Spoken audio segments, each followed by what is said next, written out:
Being a dad isn't always easy, but it's the best thing I ever did. I'm constantly improving myself to be the best dad I can be through fitness, nutrition, mindset, and lifestyle. As fathers, we pass on many things to our children, such as our mindset, our habits, our attitude, and what we've learned along the way. Each of these will shape who our children are and who they will become. The Warrior Dad's mission is to help you become the healthiest version of yourself, to hone your edge, and to live with purpose. My name is Jim Bertamy, and this is the Warrior Dads Podcast.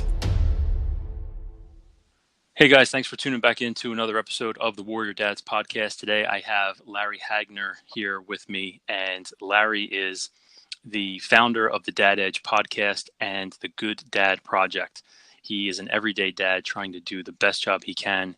He wants to be the best version of himself so he can guide his kids to be the best version of themselves. He has an amazing wife and 4 amazing boys. And today we're going to be getting into men having a tribe to thrive. So Larry, thank you so much for coming on the podcast. I really appreciate it. You bet. I'm glad to be here. Awesome. So I'm really, really interested in this idea that you had told me about of men having this tribe to thrive. And I know you have what's called the Dad Edge Alliance. So I think you're probably the best person to speak into this topic. And I'm really interested to hear what you have to share. Just let everybody briefly know, kind of what you're known for. And then we're going to get right into it. Yeah. So I been in the dad space now since 2012. That's when I first kind of started the Good Dad Project. And 2013, I launched the blog. And then 2015, launched the podcast, Good Dad Project podcast, and wrote a book called The Dad's Edge. And I just saw sort of a shift in the brand a little bit from Good Dad Project to Dad's Edge. And I can explain that later if you want. But I launched the Dad Edge podcast. All I really did is just change the name of the podcast from Good Dad Project to Dad Edge. But it's been around for 3.5 years. Book has been on Amazon for 3.5 years. It's been an incredible journey. It's been I'm happy to say we've touched the lives of men literally from across the globe. I mean, we have in our alliance, we have 255 men and literally guys from all over Australia and US, Canada, Singapore, South Africa, the UK, Ireland, Scotland. I mean, everywhere, even someone in Estonia. So we've got a large reach of men just simply wanting to, live life together, really. And this whole thing, the tribe to thrive. I've been blessed to have conversations with probably 2,000 men at this point. And I can tell you without a shadow of a doubt that most men live these quiet lives of desperation. What does that mean? Quiet life of desperation means they're living life alone. They have work and they have family, and that's it. Work, family, and they feel guilty doing anything outside of that.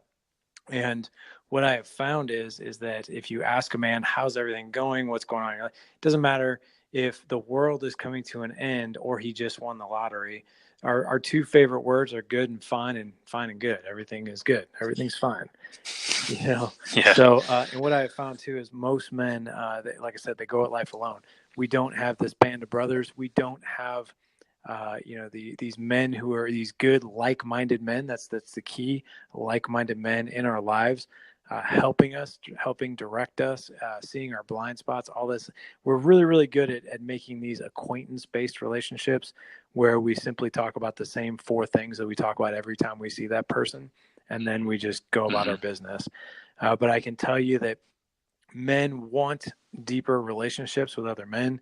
They want to have better conversations. The problem is that we have lost the skill set. Most guys have no clue how to build these relationships because first of all, they don't want to go first. They fear being labeled as weak or odd or anything like that. And that fear usually keeps men from building these relationships.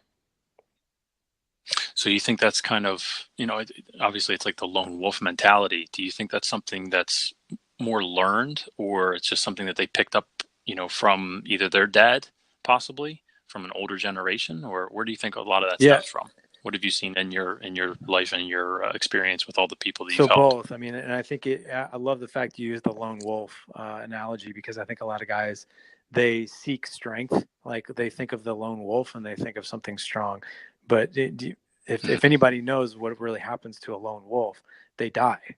That's exactly when a wolf leaves the pack, they are either they're going off somewhere to be by themselves because they're about to die, or they will die. Those are the two outcomes of the lone Mm-hmm. wolf. The wolf thrives in the pack, and the pack thrives because of the wolf. So, one without the other. Men are the exact same way. We may not physically die, but mentally, emotionally, um, we do start to die.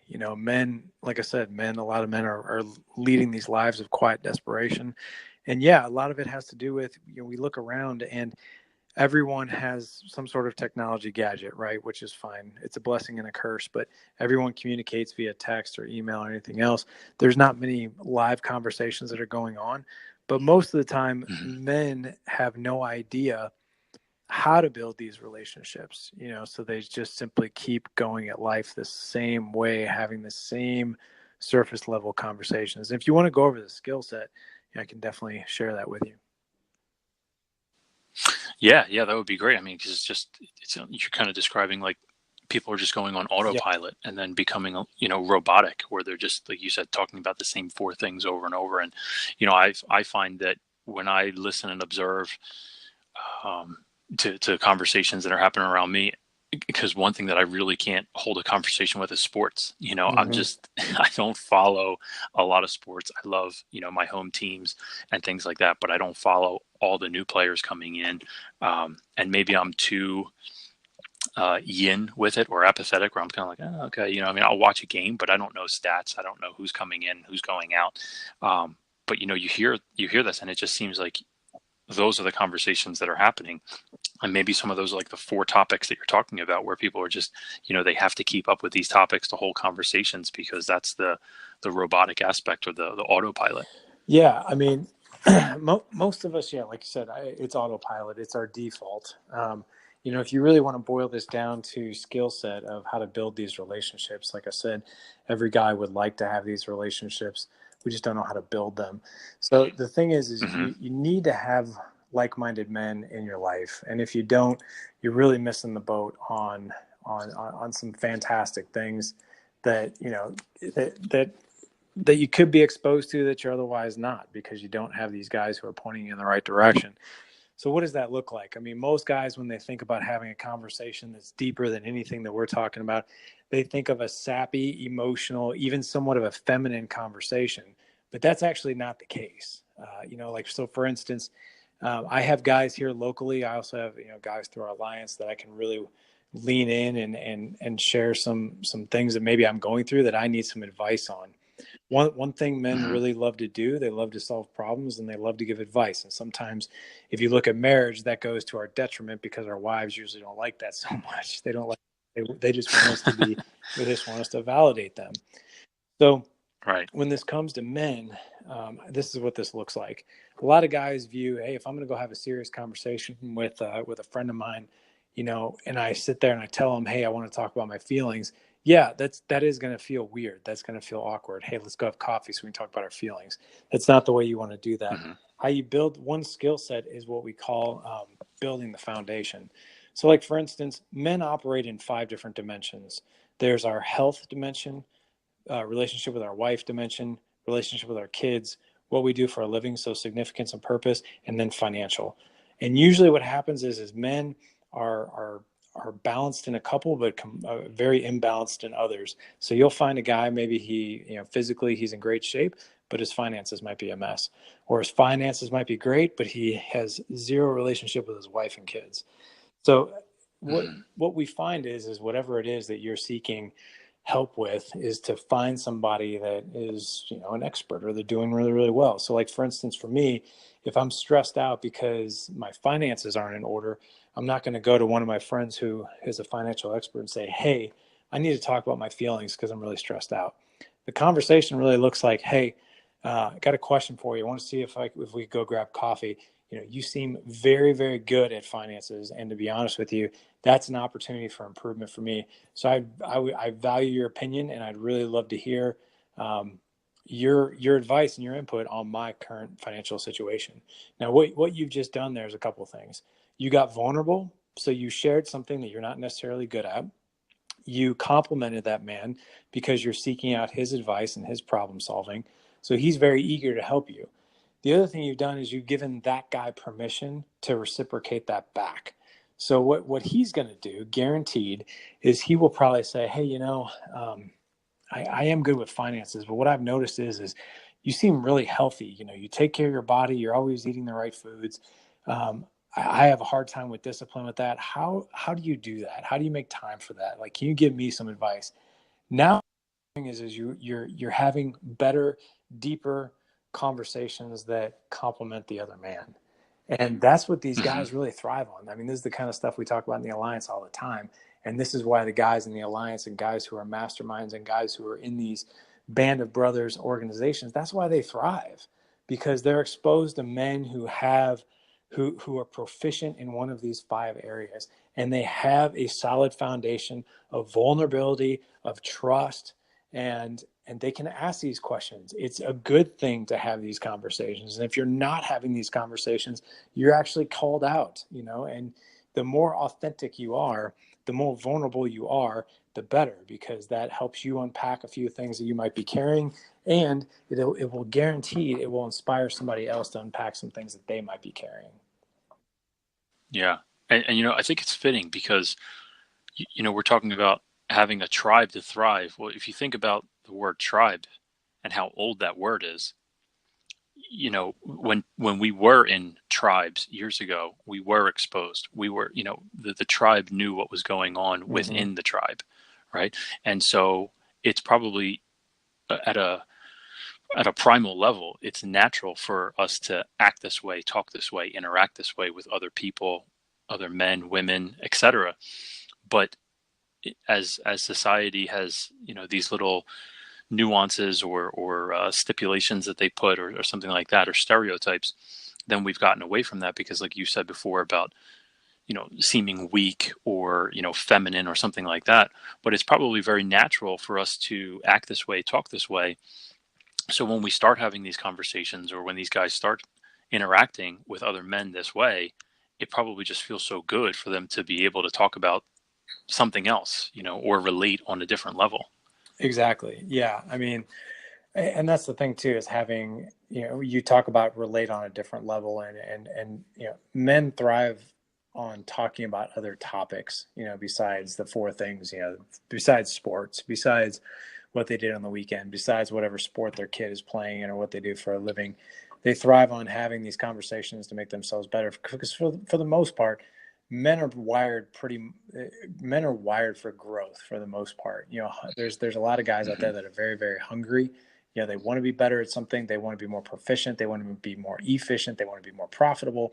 The problem is that a lot of guys just don't want to ask for help. They have a problem Hmm. with asking for help. But you put a guy in a certain environment where it's good to ask for help, it's inspiring to ask for help, great things happen. So it's really about being vulnerable. They're afraid to be vulnerable, but then if you put them in a situation where they feel like they can open up, do you find that people just kind of break out of it right away, or it takes a little while for them to warm up and break that That's a good vulnerability? question. I think it really depends on the situation, the type of guy. Because I've seen both. I've seen guys who are, they dive right in. It's like, man, where's this been all my life? And then some guys, they kind of dip Hmm. their toe in the water and be like, hey, is this, is this what it's supposed to be? Is it okay for me to talk about this stuff? And then once they see that, then they pretty much unleash after that. But sometimes guys have no idea what to expect, because, to be honest, they've never had it, so a lot of them didn't even really know it existed. We've heard that a lot. Yeah. Do you find a lot of people actually retreat too? Oh my god, yeah. I mean, a lot of guys. So we call that the pit, when men Okay. retreat. So if something goes awry in one of those five dimensions, like let's say a guy loses his job, or he's in so much financial distress that he's ashamed, or let's just say his marriage is going terrible and his wife just had an affair. Guys will absolutely retreat because of shame and guilt. Those two things will put a man in what we call the pit. It's really hard to get a man out of the pit unless you intervene, or if the guy actually asks for help. If you could kind of go on just a little bit of a visualization with me, I can explain this. So, in the alliance, in our tribe, we look at each other as a rope team, okay, and we're all climbing a summit. Now you've got your climbers, and you've got your guys at the top, and then you got your guys at base camp, or what we call in the pit. Now, seasonally, men will take their turn at each one of those. We'll have guys at the top, they'll fall back down to the climb. The climbers might fall to the pit. The guys in the pit will start to climb. They might even get to the peak, and so on and so forth. So the way we look at it is, if you're at the peak, if you're at the summit, your job is to throw ropes down to the guys who are climbing. If you're climbing and you see men in the pit, your job is to throw a rope to the guys in the pit. And if you're in the pit, you have a responsibility to ask for help, because if you don't, we don't know. A lot of us don't know. Mm-hmm. So that, I mean, I've had on, I think 9 Navy SEALs on the podcast, and all of them, it's been just so reassuring, because that's the hardest thing for men to do, is ask for help. But that's the first thing a SEAL does, if they're in a team environment, is ask for help. You know, they've got their guys back, they've got their teammates back. It's all about the team, and it's all about being open, and it's all about asking for help when you need it. Definitely. I love that analogy too, the rope climb, and you're right, it is about communication, right? Because how are the other people on the team supposed to know, that you need help, especially if they're also trying to help other people at the exact same time, right? You got the climbers and they're trying to get to the top, and then the guys at the peak are trying to help as well. There has to be those open lines of communication. So, and we talk about that in other areas of relationships too. Even with husband and wife type stuff, there has to be communication, there has to be trust, there has to be openness. It's really no different with relationships between other men. Yeah, you're exactly right. And kids too, right? So we have to have open communication with our kids and let them know, and we encourage them to do the same thing. So communication is everywhere. I love that. I know this was going to be a slightly shorter podcast because of some time constraints, but I'm really happy we were able to do this. However, we end every show with some questions for our guest, which are really inspired by James Lipton and Bernard Pivot. James Lipton is the host of Inside the Actors Studio, and a favorite show of mine. So I have some questions for you before you go. Okay. Sure. All right. So who is your hero? My hero was my grandfather. Okay. What excites you? What excites me is epic experiences with my kids and my family. Nice. What turns you off? And this is for both men and women. Just out of control egos. That's one of mine too. What is your favorite sound? My favorite sound. I'm a big music guy, so if you see me in, if you're in my house, chances are we don't have the TV on. Chances are we have music on. So it's always like something kind of cool, uplifting, like Dave Matthews or Imagine Dragons or OAR or something like that. Just something that we all just really it's good, like hangout family music. Nice. My wife's on a big Imagine Dragons kick right now too. What is your least favorite sound? Let me think. Probably one of my kids hurt, like screaming bloody murder that they're hurt. What is your favorite quote or saying? Don't come home with a wallet full of money and a house full of strangers. Nice. In one word, what should a dad be? Example. In one word, what should a dad not be?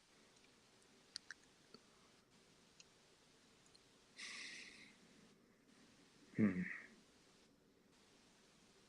Not who. That's not one word. Um,